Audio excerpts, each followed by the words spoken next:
Hi everyone, welcome to మహర్సాయి వేద channel. అందరికీ నమస్కారం. సమ్మర్ అంటేనే మ్యాంగోస్ సీజన్ కదా. మ్యాంగోస్తో రకరకాల రెసిపీస్ అయితే చేస్తూ ఉంటారు. ఈరోజు నేను మ్యాంగోతో అయితే మ్యాంగో ఐస్ క్రీమ్ అయితే రెడీ చేశానండి. మన ఇంట్లో ఉండే ఇంగ్రీడియంట్స్తోనే అండ్ ఇంట్లో లేకపోయినా సింపుల్గా మార్కెట్లో ఈజీగా అవైలబుల్గా ఉండే ఐటమ్స్తోనే ఈ ఐస్ క్రీమ్ అనేది మనం ఇంట్లోనే తయారు చేసుకోవచ్చు. అండ్ టేస్ట్ వైజ్ మనం బయట కొన్నదానికంటే కూడా హైజీన్గా అండ్ క్వాలిటీ వైజ్ సూపర్గా ఉందండి. అండ్ చేయడం కూడా చాలా సింపుల్. ఈ రెసిపీ కనుక మీరు తప్పకుండా ట్రై చేయాలి అనుకుంటే వీడియోని స్కిప్ చేయకుండా చివరి వరకు చూడండి. టీమ్స్ మనకి ఏం చేయడం వస్తుందిలే, మనమైతే బయట కొనుక్కొని తింటేనే బాగుంటుంది, మనం చేసేవి బాగోవు అనుకునే వాళ్ళు కూడా ఈజీగా తయారు చేసుకోవచ్చు.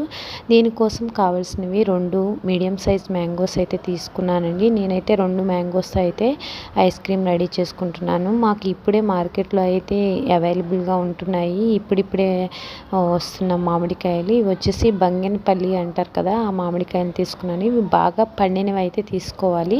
ఇలాగా పీల్ తీసేసుకొని 2 మామిడికాయలను కూడా పీల్ తీసేసుకొని వీడియోలో చూపించిన విధంగా చిన్న చిన్న ముక్కలుగా కట్ చేసుకోవాలి. 2 మామిడికాయలను కూడా మనం టెంక తీసేసి ఇలా ముక్కలుగా కట్ చేసుకున్న తర్వాత మిక్సీ జార్లో వేసుకొని గ్రైండ్ చేసుకోవాలి. మెత్తగా ప్యూరీ లాగా చేసుకోవాలండి. వీడియోలో చూపించిన విధంగా అంత సాఫ్ట్గా మనం ప్యూరీ లాగా రెడీ చేసుకోవాలి. ఇలా ప్యూరీ రెడీ అయిన దాన్ని మనం ఒక మిక్సింగ్ బౌల్లోకి అయితే తీసేసుకోవాలి. ఇప్పుడు మిల్క్ మేడ్ ఉంటుంది కదా, దాన్ని కండెన్స్డ్ మిల్క్ కూడా అంటారు కదా, దాన్ని 1 కప్పు వేసుకోవాలి. దీన్ని రెండింటిని కలిసే విధంగా వీడియోలో చూపించిన విధంగా బాగా కలుపుకోవాలి.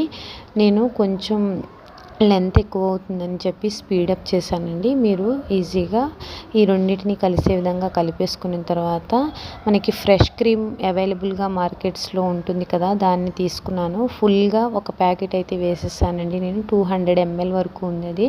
దాంట్లోనే 1/2 కప్పు షుగర్ని గ్రైండ్ చేసి వేసుకున్నాను. అది 1/2 కప్పు గ్రైండ్ చేస్తే దాదాపు 3/4 కప్పు వరకు షుగర్ పౌడర్ అయితే వస్తుంది. దాన్ని తీసుకొని ఇలాగా స్మూత్ పేస్ట్ లాగా చేసేసుకోవాలి. మనం బ్లెండర్తో బ్లెండ్ చేసుకుంటే చక్కగా ప్లఫీగా వస్తుంది. దీన్నంతా కూడా మనం ఆల్రెడీ రెడీ చేసుకున్న మ్యాంగో ప్యూరీలో అయితే వేసేసుకొని మొత్తం కలిసే విధంగా ఇలా కలిపేసుకోవాలి.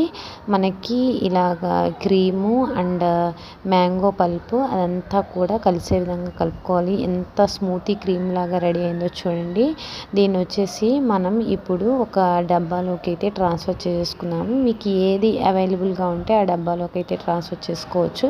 నా దగ్గర అయితే ఇలాగా ఈ ప్లాస్టిక్ది డబ్బా ఉందండి, దానిలో అయితే ఫిల్ చేసేసుకున్నాను. దానిపైన సన్నగా కట్ చేసుకున్న మ్యాంగో ముక్కలు కూడా వేసుకున్నాను.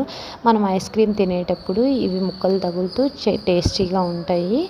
వీటిపైన కొద్దిగా మ్యాంగోది ఐస్ క్రీమ్ వేసేసి ఇట్లాగా ఫ్రిడ్జ్లో అయితే 10 to 12 hours అయితే మనం పెట్టుకోవాలండి. ఇలా పెట్టుకున్న తర్వాత బయటికి తీసి చూడండి ఎంత చక్కగా అయితే ఐస్ క్రీమ్ అయితే రెడీ అయింది. మన చేతులతో మనం చేసుకున్న ఐస్ క్రీమ్ మనం తింటే ఆ ఫీలే వేరు కదా.